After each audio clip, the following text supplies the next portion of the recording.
Thank you.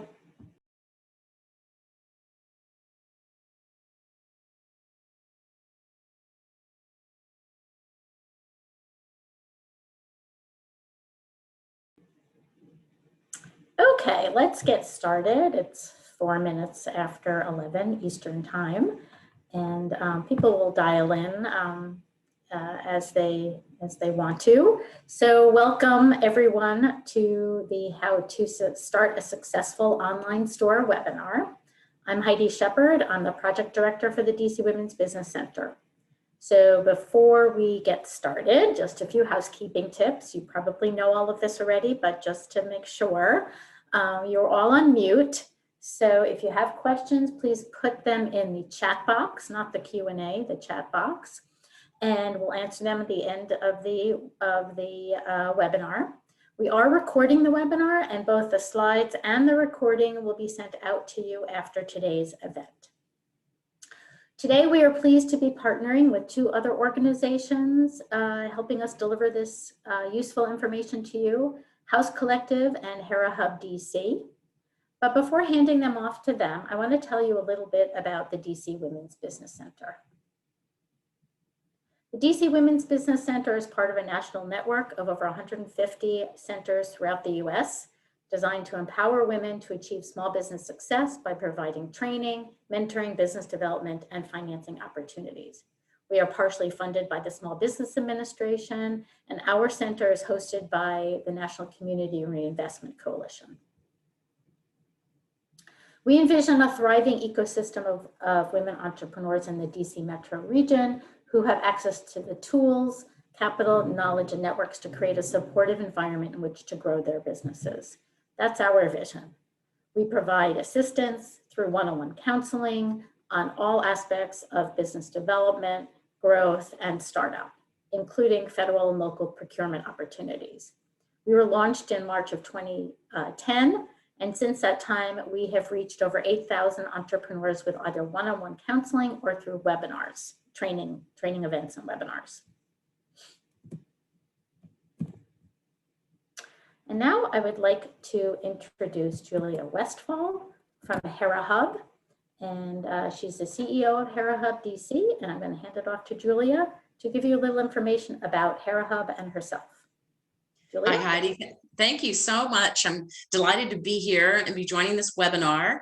And I'm very excited because Sarah is a West Coast Hera Hub member. And so that's the reason why we're participating today is because we're part of this bigger ecosystem now that we all are experiencing with this wonderful virtual community. So Hera Hub, for those who may not know, is a female-focused co-working space and collaborative work community that's been here in DC. We've been open since May of 2015. And of course, during the pandemic, we have converted all of our programming to virtual programs. So we've got a very robust series of business boosters and Feedback Friday events and now other types of networking and educational programs that support our members. So Heidi, if you just want to advance to the next slide. We have 5 locations in Southern California in addition to me being here. And so it's been really great for all of us to be connected and working and supporting each other virtually. And ultimately, you know, we'll be back co-working again. So I'm very excited about that. And I hope that I'll put my information in the chat so that if you have any interest in learning more about Hera Hub and the programs that we offer as part of the DC metro area ecosystem for women business owners, as well now as more nationally, be happy to share that with you. And I'm very excited that Sarah is here. She's one of our gurus from the West Coast, and I think you'll get great value from her webinar today. So thanks so much, Heidi, for having me. I appreciate it, and I love the collaboration. Thanks so much. Great, thank you, Julia. So glad that you could be part of this. And now let me introduce Sarah Yasakochi. She is a brand builder and digital marketing strategist for purpose-driven entrepreneurs who want to elevate their brands, grow sales, and make meaningful customer connections. Before starting her boutique marketing agency, House Collective, Sarah worked for 20 years as a senior marketer for Fortune 500 and Global 2000 corporations. She has an MBA from Point Loma Nazarene University, has taught undergraduate courses in marketing at the University of California, San Diego, Extension, and Southern New Hampshire University. She has launched multiple award-winning e-commerce and service-based businesses, has been featured in Self, San Diego Magazine, and CEO Mom Magazine. She has a passion for the personal development industry, and she attributes much of her success to mindset and magic as much to marketing. She's also a creative and inspiring author and is currently working on a multimedia book that blends short stories, poetry, and art. Awesome. She lives in Oceanside, California, so this is a very early morning event for her. And so thank you so much, Sarah, for agreeing to do this with us. And I'm going to hand it off to you. Thanks so much. Good morning, everybody. I'm so happy to be here. Thank you for the warm introduction, and I am happy to partner with the East Coast Hera Hub to bring you the presentation today. We can get to the next slide, and I've got just a quick story for you about my background. So again, it's very nice to meet all of you. I'm happy you're here. I just wanted to share a little bit of my background to give you just some context as far as where we're coming from. So I'm actually a corporate world dropout. I spent close to 20 years in marketing, in leadership positions for Fortune 500 and Global 2000 companies. But deep down, I think I got the entrepreneurial bug. This isn't my first step out into the small business world. I got a little bit of a taste of that about, oh gosh, 15, maybe 15, 20, no, 15, maybe 10 years ago. And so now here I am again. I really just wanted the freedom and the flexibility to build a brand of my own. And with somebody, you know, as somebody who has the experience in marketing, I think I just wanted to market a brand of my own as well. So 4 years ago, I stepped out to build my children's boutique called Blaze and Wander. We partner with artisans and makers around the world to bring children's wares to families locally. And we're the 2-time California Kids Boutique of the Year winner. So today what we're going to go through is really the same steps that I took myself to grow my own online business. And so that's what I'm passing on to you. And then for the past couple years, I've actually organically grown a marketing agency. So now I help support startup businesses, solopreneurs, and small businesses as well with their digital marketing. I just never turn that marketing hat off. So I'm doing a little bit of both. We can go to the next slide. So we're going to cover quite a bit of ground today, as much as we can, and there are key steps. The first is selecting a business model, and then we'll decide on what type of products we'll sell. And then we'll take a look at the different types of online stores, because there are a lot of options available. There are platforms too, in terms of where to host your online store. And then we'll also talk about tips on building the online store, as well as your marketing.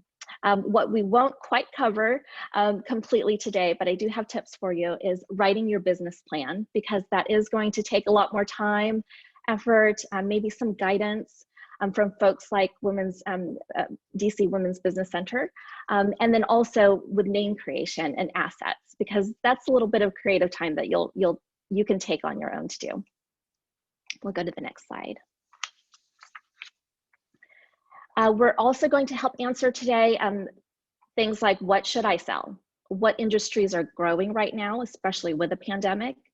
What platforms should you build your store on? How to actually launch your business? And then some just quick DIY marketing activities that you can do on your own that will make a big impact on your new business. And the next slide. Okay.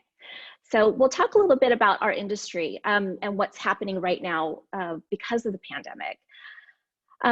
You know, COVID-19 has really shaped e-commerce, not just from a shopper standpoint. I'm sure you guys have felt it as well from the customer standpoint, but also with products, how we experience shopping, as well as our options. So a little bit of news. Consumers spent about $861 billion online in 2020, and that's up an incredible like 44% year over year. And so it's a huge economic growth, especially in the e-commerce space. It's actually triple the jump that we saw in 2019.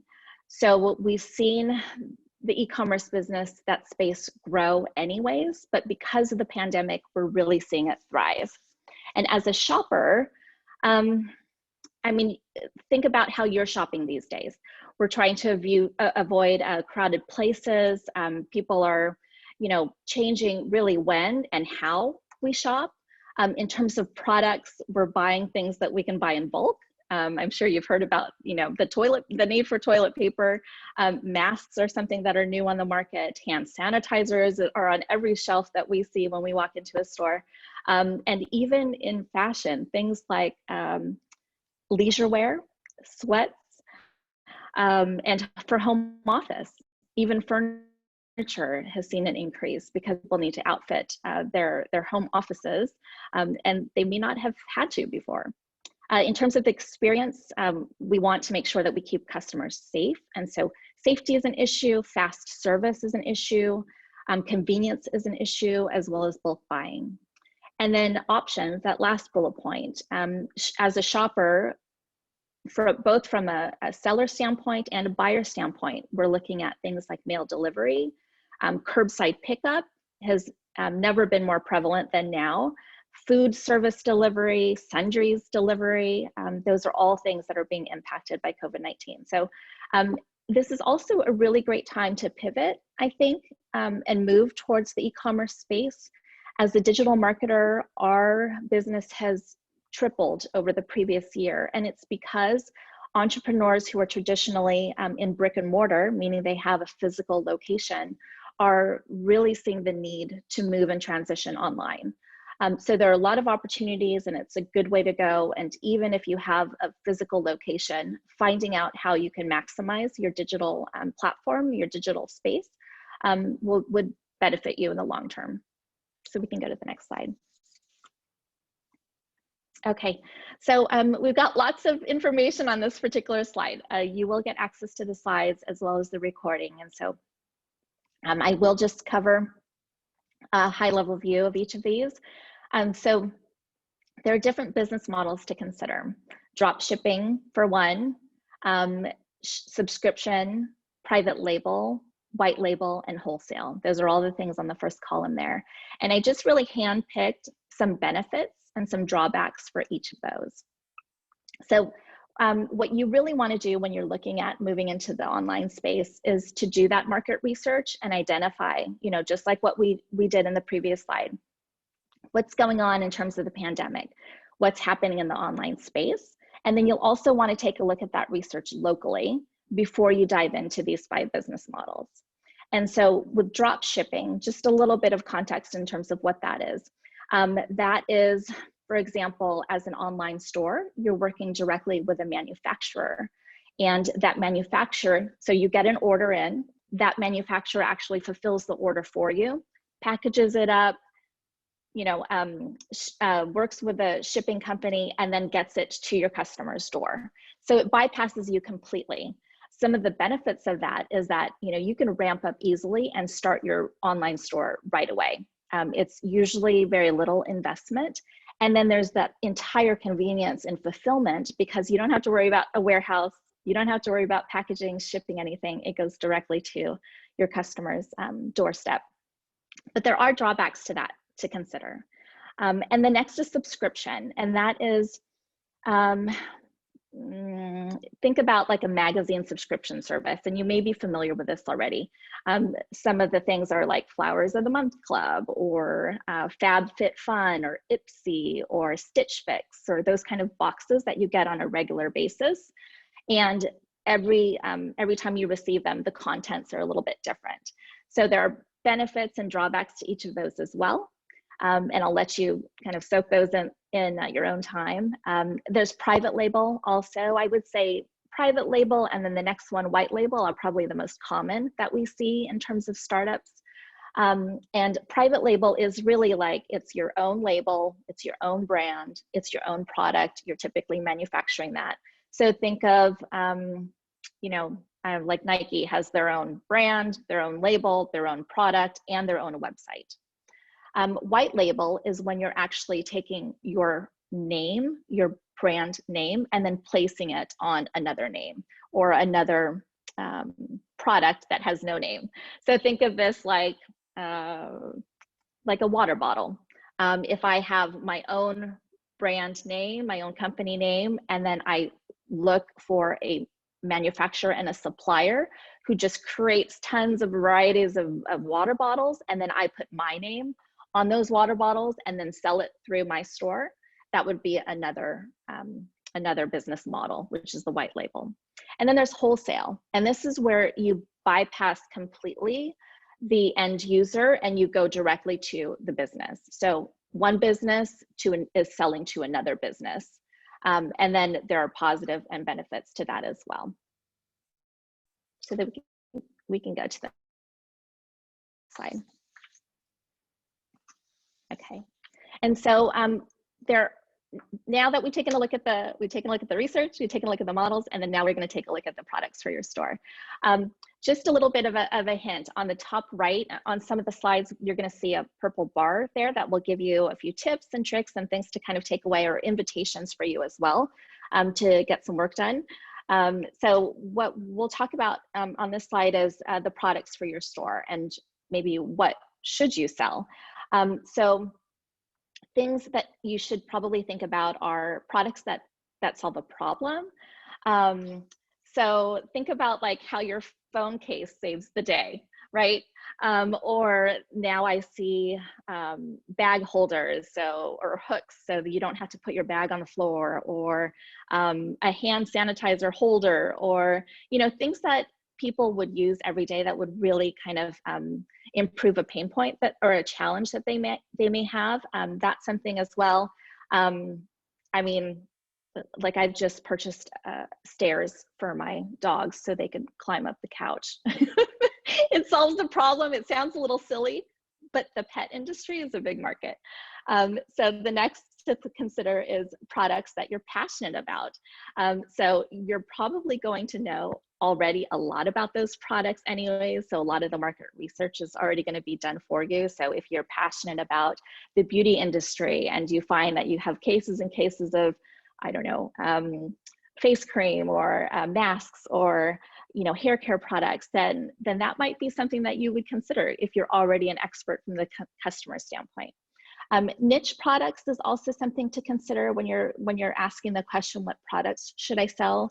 And that means it's really going to focus specifically on one segment. So like think keto snacks for dieters, or products for pets, as I mentioned earlier, or maybe those mask bands, or special shoes for people in the healthcare industry, or lanyards for masks. So those would be considered niche products.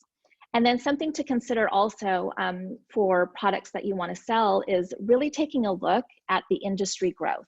So this is where that market research really comes in, right? Is understanding like how things are performing in terms of what's going on right now in the world. So right now, for example, the things that are up considerably are things that serve the healthcare industry, or are things that serve people who are working from home. The things that we're seeing that are under the mark are travel. So luggages and suitcase and, things that you would need for like a destination. Those things are things to consider. So try to think about where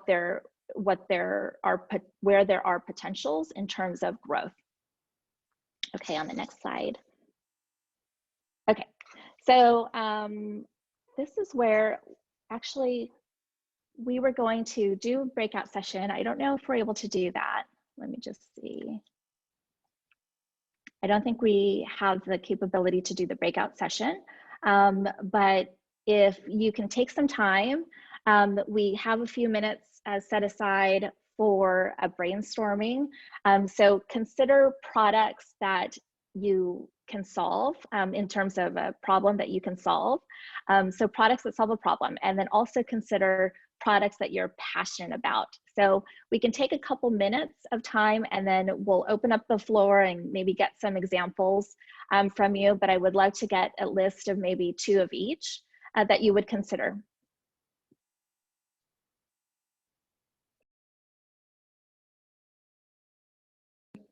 And maybe we can actually use the chat if you want to add a couple products that might solve a problem in terms of ideas that we could share with everybody. And then if you want to add in the chat, maybe a couple products that you're passionate about. So we'll just take a few minutes for this.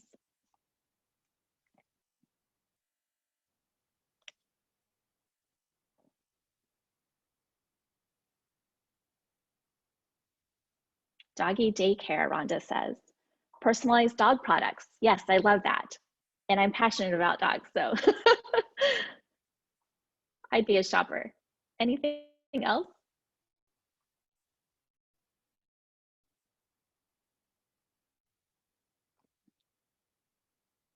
Home decor. Yes. Sustainable kids clothing. Yes. And sustainable kids clothing is awesome. Fashion industry is actually the #1 contributor to pollution. So we want to make sure that we do things sustainably, especially in that space. Personalized gift card packages, that's a really great one. And it's fun to receive gifts right now, especially during the pandemic, right? Through the mail. Children's vitamin supplements, okay. Immune support, that's an awesome one. Great ideas.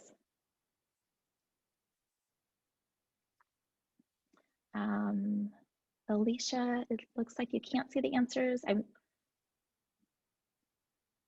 Oh, I think everyone is only sending to panelists.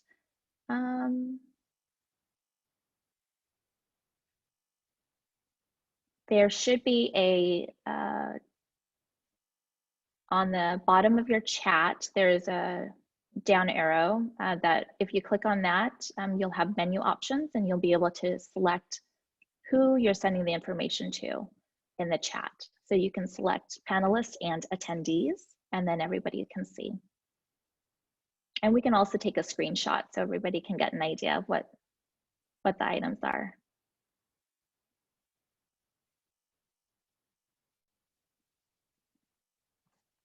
So we've got immune support, some pet products, personalized gifts, home decor especially for home offices, right?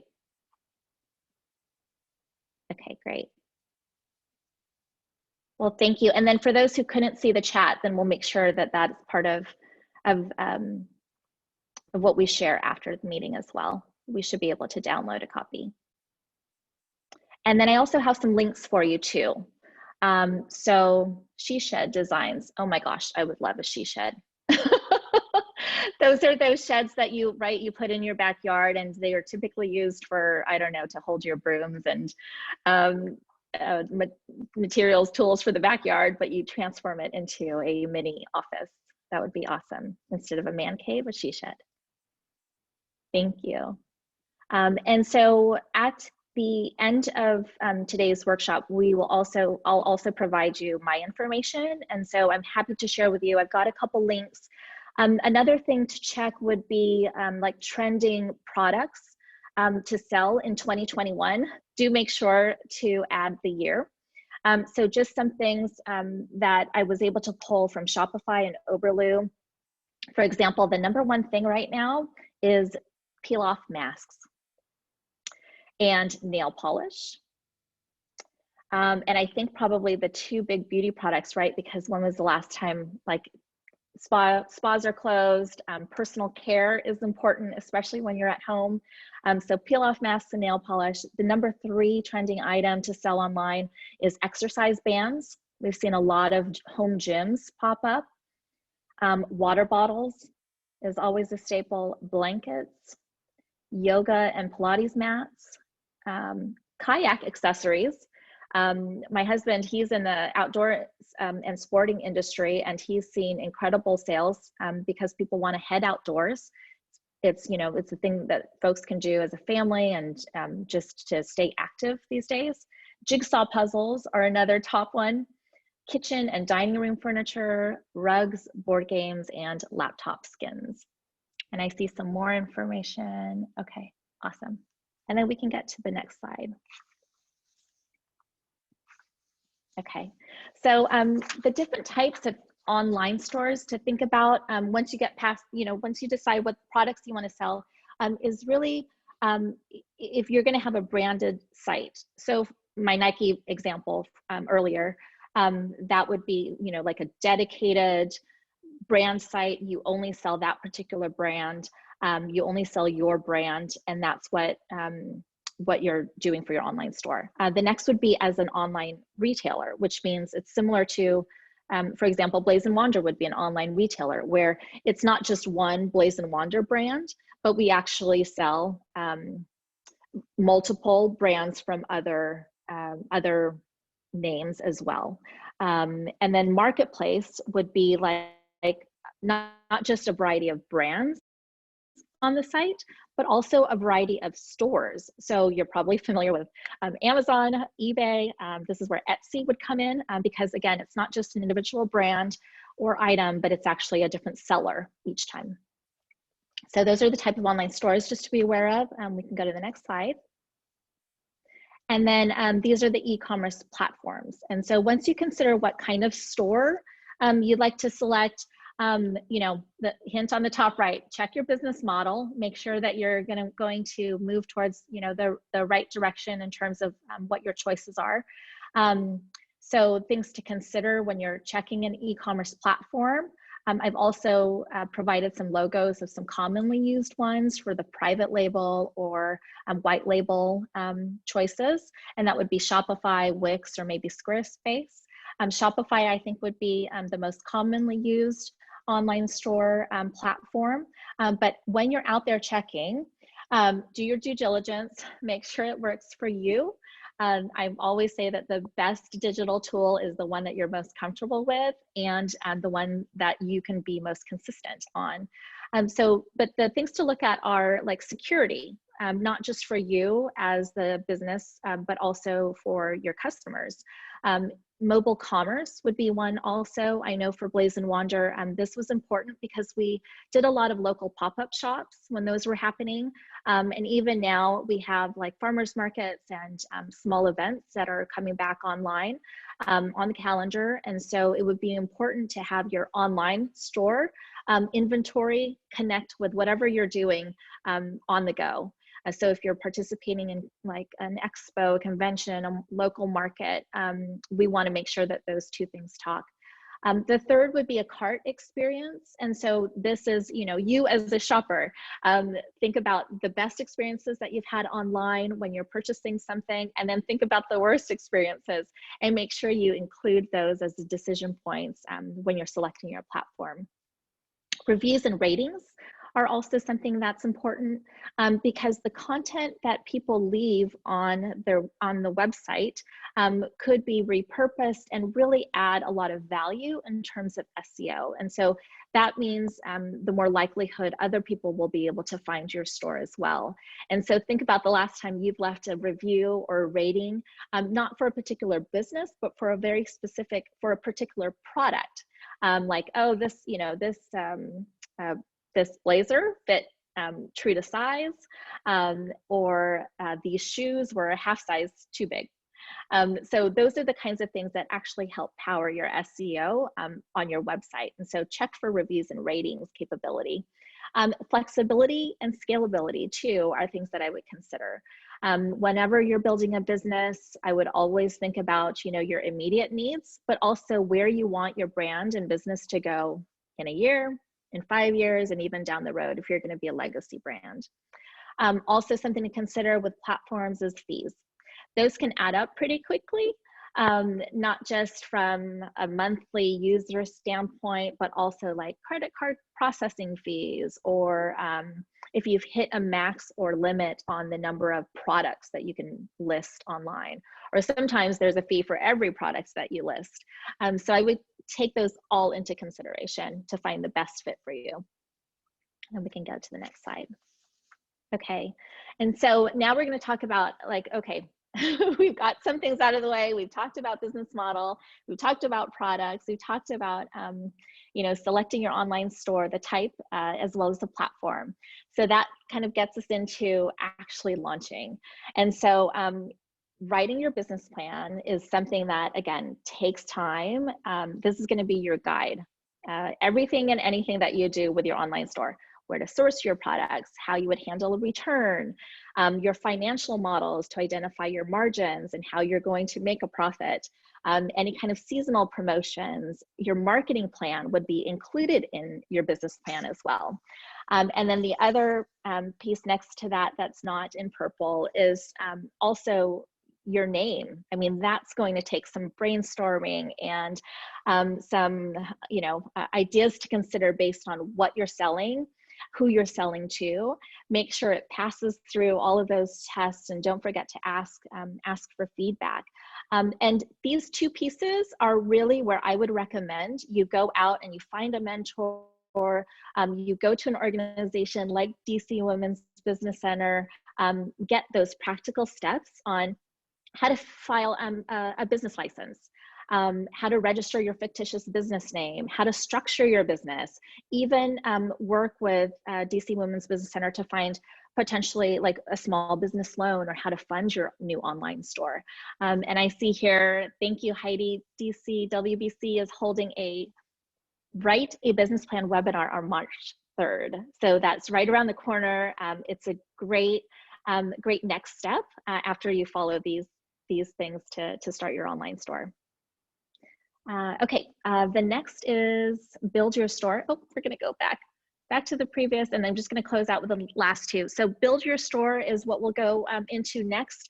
And then market your store is the last piece that we'll cover this morning. And you'll see that we actually have a through line that market your store goes actually from the business model. There's a line all the way through to the end. And this is because with somebody, you know, who's been in marketing for a long time, this is just how my brain works. There's not ever a start and stop for marketing. I would encourage you, if you're thinking about building an online business now, start with an Instagram page if you think your audience will be there. Start sharing, for example, say you want to get into a health product business. And you know that you're going to be serving folks who are passionate about fitness and health and wellness. You may start an Instagram page today and then grab some recipes or post some of your favorite things that you found on Pinterest and just start adding them to that page. Just to get the buzz going, you might share like wellness tips, for example, along with those recipes. And then maybe your product will even shape out from that, or you'll get recommendations and suggestions. But really, it's so you can start marketing anytime, and that's the power of digital. That's the power of social media, specifically, that you can really start today without even having those other business pieces in place, and that might help shape your ideas. I can tell you that's definitely how Blaze and Wander shaped out. I started with just brainstorming and identifying clients, well, potential like artists and partners and makers online. A lot of times I found that I followed them anyways because they were the aesthetic, the colors, the fabrics, the styles that I gravitated towards anyways. And so when I was building my business, a lot of my partners came from Instagram. A lot of our brand advocates, they came from social media. And it's because we had already kind of had that shared experience and also connected in that way. It was much easier. So start your marketing sooner rather than later. Okay, and we can get to the next slide. Okay, so this is something that we can do in the chat as well. I just wanted to invite you for a quick brainstorming. We have a couple minutes for this in terms of what you want your online store to look like. How do you want your online store to make others feel? And so this is something where you can get a lot of those inspiration brands.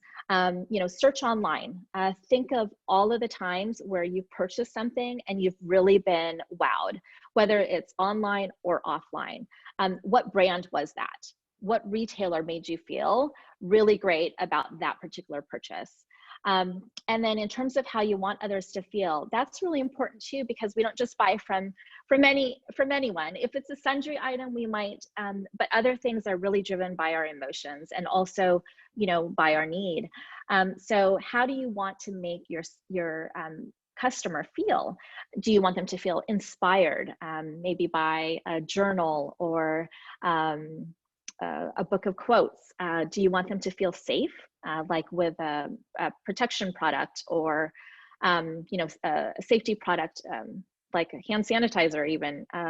Or do you want them to feel productive? So now that we have home businesses and home offices, something for their desk as to keep them motivated, but also to make sure that their days are organized. So I would invite you in the chat just to add some of your favorite store experiences. Just name the brand or the store where you've purchased something. So type into the chat box how you want others to feel. Safety, inspiration, motivation. And then when you do that, make sure you select panelists and attendees. We can take a couple minutes for that. Deborah wants her shopper to feel empowered. Awesome.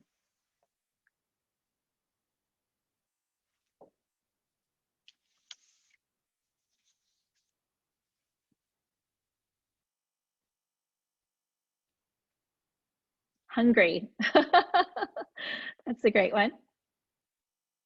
With Blaze and Wander as a children's boutique, I definitely wanted people to get inspired by just the sense of wonder. And you know how kids are like 1 minute they're like go go go running through the field, and then the next minute they're at a complete stop and they're admiring it like a butterfly that's just gone by. So it's this great balance of blazing their trail and also wandering. And so that was a huge piece that I wanted to convey, as well as wanderlust. I wanted to inspire others with the creativity of the artisans and makers that we found in other parts of the world. Shamila says luxurious. That's awesome. Dr. Yola says she wants people to feel inspired to optimize their health. Alicia says capable. Awesome. And so when you're considering marketing, when you're considering your stores, make sure that you have these words in mind. So that will really help shape not just the product that you're providing, but the service as well, and also the messaging in terms of how you want to convey and communicate out to your audience. Unique, Rhonda says. Awesome.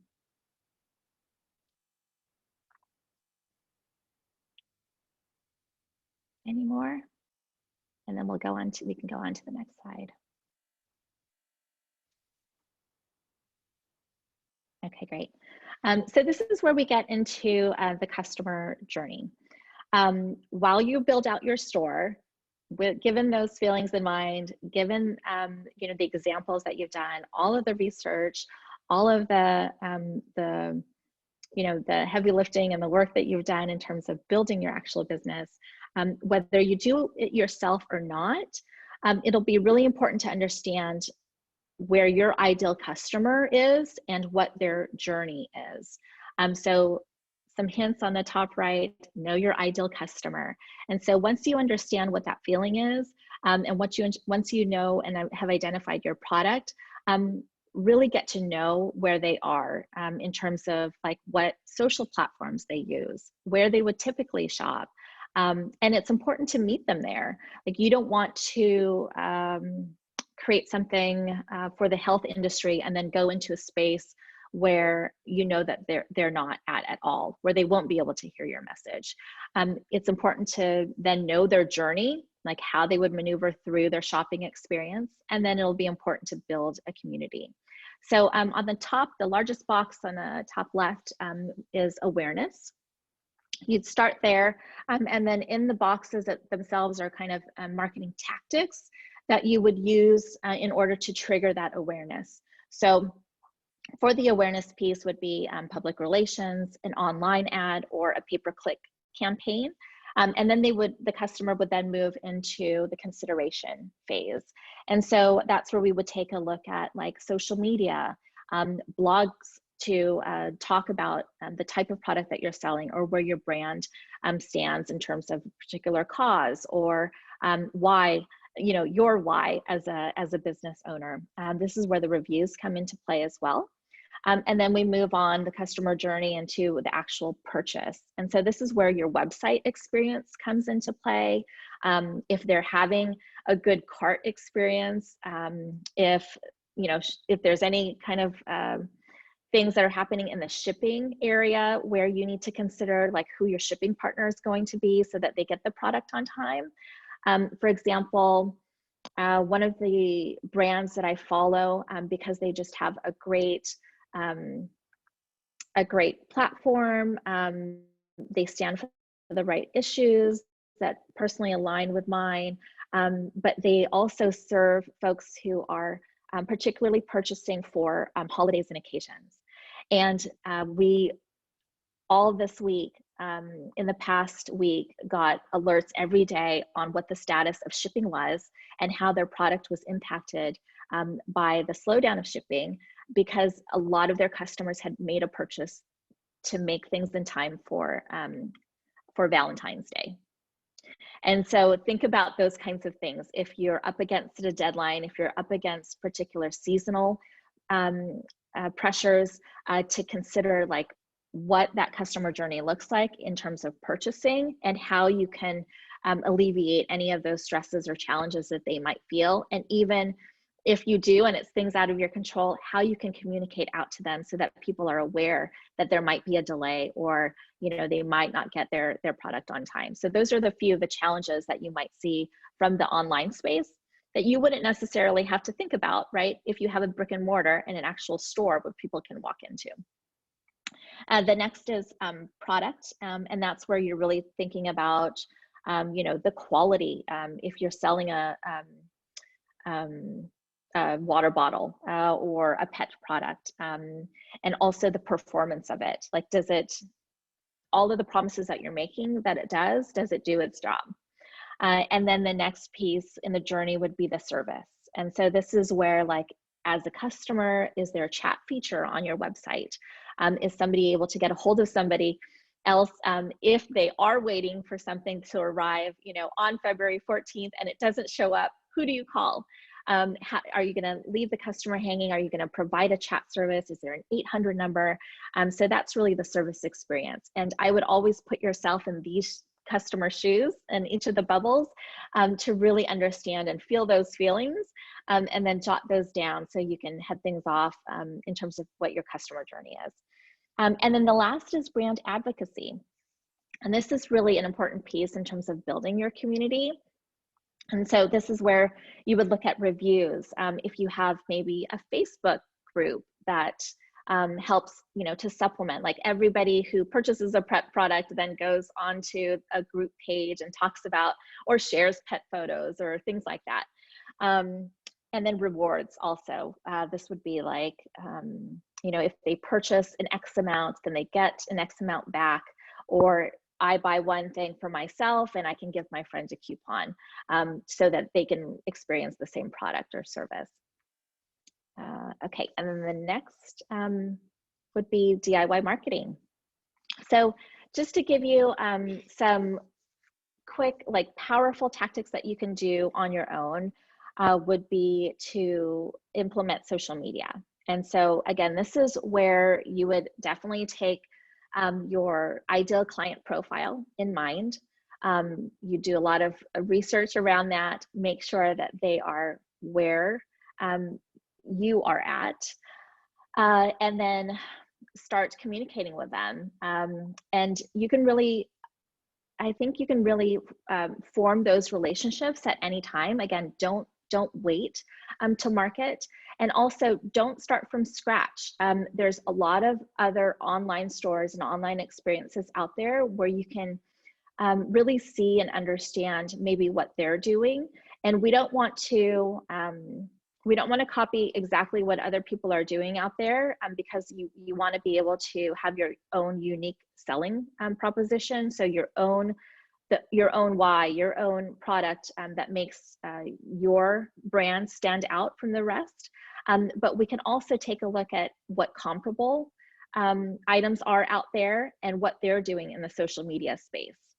Maybe if they share a customer and they're selling something similar that doesn't quite compete, and they're also on Instagram, then I would start on Instagram. If you know absolutely that you're hitting the TikTok demographic, then go there. If you are selling wholesale and you are reaching out to other businesses that need your product, then you're going to want to be on LinkedIn. If you're wanting to create a community and have conversations and take polls and have your advocates be able to share their ideas and also contribute to maybe the next product release, then Facebook might be where you want to go. So definitely take into account who you're talking to and what that research tells you in order to get into the right social media space. I think in terms of marketing, what I see and with the clients that we work with is there's a lot of noise right now. There's a lot of information out there in marketing, and there's almost this pressure to do it all. And I would say pick the one where you know that your customers are at, and do that for at least 3 months. Pour it all in, all the energy, all the effort into just Instagram for at least 3 months, or just Facebook for at least 3 months if you know your customers are there, rather than bounce around or spread yourself too thin and then not be on those platforms enough. So I would absolutely encourage that. And also, if you find a guru out there, if you find a resource out there, if you find a great community partner, stick with that one community partner. You know, to pull in multiple and have different voices and different direction and different priorities all in play at the same time is going to be a lot more challenging to just move your business along. It would be like hiring 6 different fitness coaches to get to the same you know, weight goal, or you know, if you're competing as an athlete or something. So definitely pick one partner, pick a couple resources, go down that route, and give it a true timeline so that you can see results. But it is truly an investment. The next piece is promotions, and this is where you know, you can consider things like shipping, free shipping, things like discounts on your first purchase, buy one get one offers when you're trying to move inventory, seasonal items. So this is where I would just take a look at your calendar even, and also the favorite promotions that you have experienced yourself. I know a popular one, for example, is the Kohl's Cash model, where you're purchasing something now and then you're getting cash to spend at a later point in time, so that you can guarantee pretty much that next sale. And then also this, again, take a look at your calendar, see what's going on.